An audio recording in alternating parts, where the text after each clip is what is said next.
let's get to tax reform, because 51 votes is certainly an easier hurdle than 60. But in truth, how are you going to get to 51? We haven't even seen the lobbyists attack Washington, which we know they're about to do in the next week. When you want to have tax cuts to the magnitude that you, it's just simply not going to fly with huge portions in the country. Think about high states like New York and New Jersey, California and Illinois, who are very worried about the current plan to eliminate the deduction for state and local income taxes. Well, I think what we have to do is we have to look at the tax reform plan in totality. You know, when you talk about state and local income tax, today 72% of Americans across the country do not itemize. After we double the standard deduction, it goes up to 95%. Yes, people. I'm a CPA, by the way, as well. I know. That's why we love having you here to talk about this. Well, and I've done multiple tax returns, and I can tell you some people think they're getting the deduction, but they're not. The standard deduction is much more than the actual expense. So I think what we need to do is make sure we get all those pieces together. We have to explain it, I agree, but in the end, I'm not too sure the state and local income tax, and by the way, this tax plan is to cut taxes for middle Americans, not the wealthy. But that's not really what the studies show, right? We've looked at a whole lot. We don't have enough information, and we'd like to get it, and hopefully we're going to get it next week. But actually, everything we're indicating is that the top 1% get 80% of the benefit out of this tax plan right now. Well, and I just don't agree with that. The problem is, and again, it's semantics, because if you take business taxes, if you take pass-throughs, and you take corporations taxes, pass-throughs are going on a personal tax return. That's a business tax. When you reduce that tax, of course it's going to end up looking like the 1%, but it's just not true. When you just take a look at taxpayers in general, Americans who pay on their personal income tax, take away the business side of it, you're going to see that the goal here is to get middle American taxpayers with less taxes so that they Congressman, can take more home. That's an interesting way to do that. That's a little bit like saying if you just take away the fact that I don't have hair, I'm not really bald. No, because here's the other thing, though. I got to explain to you. Business is business, and we need to be able to compete. We have the highest tax rate in the world. We don't, sir. Come on. We don't. You got to. You know that full well, right? You know, I'm sure you have corporate clients. You know full well that you don't have a single corporate client that pays a 35% statutory business rate, right? And, sir, the fact that you're a CPA, you talk about people don't go through standard itemized deductions. Corporations do. We can look at the statutory rate all day long. But if you find me a Fortune 500 company who, by the way, their stocks are soaring that pay that rate, I will eat my hat. You don't have a hat. There's a reason why. I like the comment, eating your hat. There, look, there's a reason why corporations are leaving America. Our tax rate is too high, and I tell everybody that. When our statutory rate's 35, and other countries are much less, like you know, you could take Ireland 11%. People are going to go there. So let's just stop that for a second. We're going to put up a board here. Our effective rate after credits and deductions is 18.6%. It's not anywhere close to the top in the world. Now, as an accountant, as a CPA, if I were a corporate client of yours and you looked at my books and said you have to pay 35%, you know I just wouldn't use you again, right? No, because the truth of the effective rate, and I think you said 18%. I can't see 18.6. Yeah, the truth of it is the effective rate somewhere around 25 or 26%, and we're still not competitive across the country. We have 18.6. We've looked at this many times. I think I've spoken to Congressional Budget Office says that. Art Lafford told me the other day he thought 18.6 was actually high. Nobody says 25%. I'd love if you would send me information that says that. I'll study it. I promise I will. So we spent a whole bunch of time under Chairman Camp going through this, looking where the average tax rates were. We ended up at a 25, 26%. We can't compete. In the end, look, corporations don't pay taxes anyway. I like to argue that point too. They pass it on to consumers, which is a whole nother issue. There's not a corporation in this country that pays taxes. It's the consumer that pays taxes.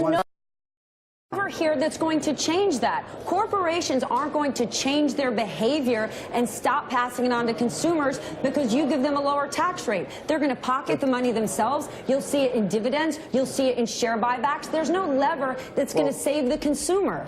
That's where you and I would differ. I was in the business world for 30 years. I also had businesses. I had to always worry about my quarterly tax payments. I couldn't add employees. Many times I couldn't raise wages. Many times I couldn't take a payroll because the tax burden was so excessive. But that's not the case in the current climate. Look at the stock market. Corporate America is booming. Today is a huge earnings day, and we are seeing earnings off the charts in large part because of low interest rates, and that's not changing.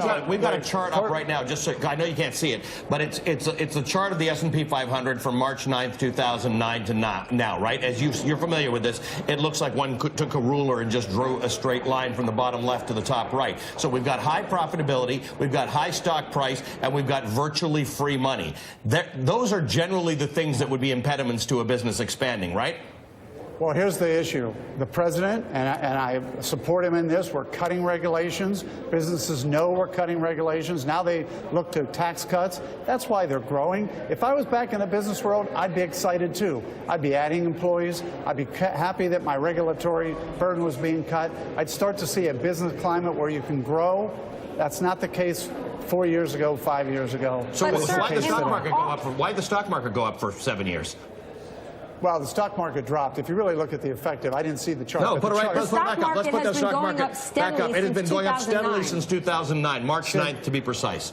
If you take 60 days before President Obama was elected, the stock market tanked. But why would you do that? Why would you take 60 days? Nobody invests for 60 days. Can I just do me a favor? Hold on a second. I'm going to ask our cameraman. Focus on this wall over here. I'm going to walk up to this to just tell you what's going on. I know my director's going to be mad because the lighting's not very good here, but what I'm showing people, Congressman, I'm putting my hand at March 9th, 2009, and I'm going to just take a straight edge here, basically, and just do it like a little airplane that's been taking off a runway, and I'm going to just keep on going with this little airplane, and guess what? We're over here. Congressman, it's just disingenuous to suggest that the stock market has not been gaining for the last several years when we didn't have corporate tax cuts and we didn't have any of these things. At least give me that, sir. You're a CPA. Let's at least have an honest conversation about what makes corporate profitability go up, what makes stock prices go up. If you let me talk, I would tell you that if you take that chart and you go back one more year or a year and a half. One more year from where?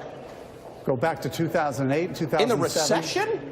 You really want me to take this back to the recession and you want to blame that on tax cuts, sir? No, I'm trying to tell you, you're talking about a stock market that's booming, and I'm talking about a stock market that today is growing because of the regulatory climate and because now they realize. But where is this growth? Where's all this growth that came from? We need to point something out. One of the main reasons you saw the recession, you saw the crash happen, was because of lack of regulation. Because there wasn't enough regulation, we saw the subprime crisis happen. Because you saw predatory lending practices, those practices we then saw regulation put on since 2008. Banks put more money on their balance sheet and they were safer. And we've seen a steady climb in the stock market. Now the party started again with deregulation, forgetting that regulation exists to protect people. If you were to deregulate across the board, giddy up. Guess what's going to happen? We could face another reckless environment.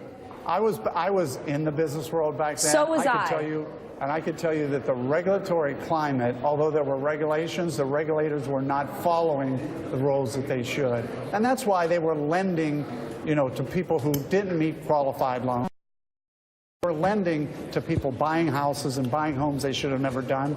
These are the issues that occurred back then. So, look, Sir, we can argue. I was in that exact business, and if people were actually breaking the law, they would have gone to jail. They weren't. The regulations weren't put in place. The regulations were put in place after 2008.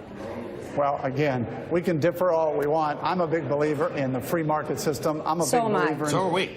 And I do believe that we have to have smart regulations. So do we. But we can't have over-regulations. We agree. I'm also a believer that we got to reduce taxes on corporate America and the middle class so that they can have more money to grow the economy and corporations have more money to employ more people. Okay, so we're agreed on all of this stuff. What we're waiting for is the final part of what you just said. We don't want over-regulation. We're in favor of good regulation, and we're looking for the tax cuts for the middle class. That's what we haven't seen yet. Let's make a deal that you come back on our show and we continue this discussion when we got a little more meat on the bones with this tax plan. We'll do it. I'll even come to the studio and visit with you. We appreciate that, sir. Thank you for your time. Thanks for engaging in the conversation.